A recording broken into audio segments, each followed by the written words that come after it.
Welcome to వినోద విజ్ఞానం. ఈరోజు కథ విదూషకుడు. కామందకం అనే చిన్న దేశాన్ని చంద్రపాలుడు అనే రాజు పాలించేవాడు. ఆయన ఆస్థాన విదూషకుడైన ఆనందుడితో చదరంగం ఆడేవాడు. అందులో రాజే ఎప్పుడూ గెలుస్తూ ఉండేవాడు. ఒకనాడు రాజు ఏదో పరధ్యానంలో ఉండి చదరంగం ఆడుతూ విదూషకుడి చేతిలో ఓడిపోయాడు. ఆయన చదరంగం వల్లను ఒక్క తన్ని లేచి వెళ్ళిపోయాడు. ఆయన తిన్నగా స్నానగృహానికి వెళ్ళి తొందరపాట్లో గంగాళాన్ని తన్నాడు. కాలువేళ్లు నలిగి బాధ పెట్టాయి. ఆ గంగాళాన్ని అక్కడ పెట్టిన వాళ్లను బంధించమని ఉత్తర్వు ఇచ్చాడు. స్నానం చేసి దుస్తులు ధరించుకోవడానికి వచ్చాడు. రాజుగారు చొక్కా తొడుక్కొని విసురుగా పటకా బిగించుకోవడంలో ఆ పటకా కాస్త తెగింది.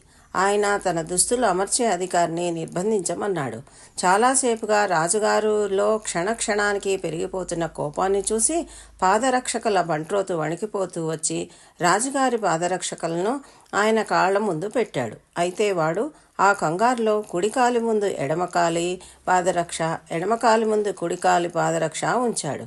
ఇదే సమయంలో అవతలి గదిలో విదూషకుడు తాను రాజుగారిని చదరంగంలో ఓడించిన సంగతి గురించి గర్వంగా చెబుతూ ఉండటం వినిపించింది. రాజుగారి కోపం తారాస్థాయికి అందుకుంది. ఆయన దళాధిపతిని పిలిచి పాదరక్షకుల బంట్రోతును విదూషకుడిని కూడా బంధించమన్నాడు. అరగడియలో దళాధిపతి తాను బంధించిన నలుగురిని తెచ్చి రాజుగారి ఎదుట పెట్టాడు. వీళ్ళు నలుగురిని రేపు ఉరి తీయించు అన్నాడు రాజు. కానీ మర్నాడు ఉదయానికి రాజుగారి కోపం అంతా చప్పగా చల్లారిపోయింది. ఆయన నలుగురు ఖైదీలను తన వద్దకు రప్పించి, మిమ్మల్ని నలుగురిని ఉరి తీయించటం నాకు ఇష్టం లేదు. మీలో ఎవరైనా ఉరిశిక్ష పట్టానికి ముందుకు వచ్చేటట్టుంటే మిగిలిన ముగ్గురిని వదిలేస్తాను అన్నాడు.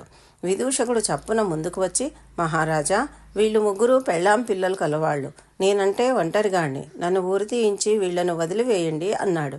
రాజుగారు మిగిలిన ముగ్గురిని వదిలివేసి విదూషకుడితో, నువ్వు ఎందుకని పెళ్లి చేసుకున్నావు కాదు అన్నాడు. మహారాజా, డబ్బులేని నన్ను ఎవరు చేసుకుంటారు? అయితే నాదొక్క మనవి. నాకు కర్మ చేయటానికి ఏటా నాకు శ్రాద్ధం పెట్టడానికి ఒక కొడుకు పుట్టిందాకా శిక్ష వాయిదా వేయండి అన్నాడు విదూషకుడు. రాజు తనలో నవ్వుకొని విదూషకుడికి తన ఖర్చుతో పెళ్లి జరిపించాడు.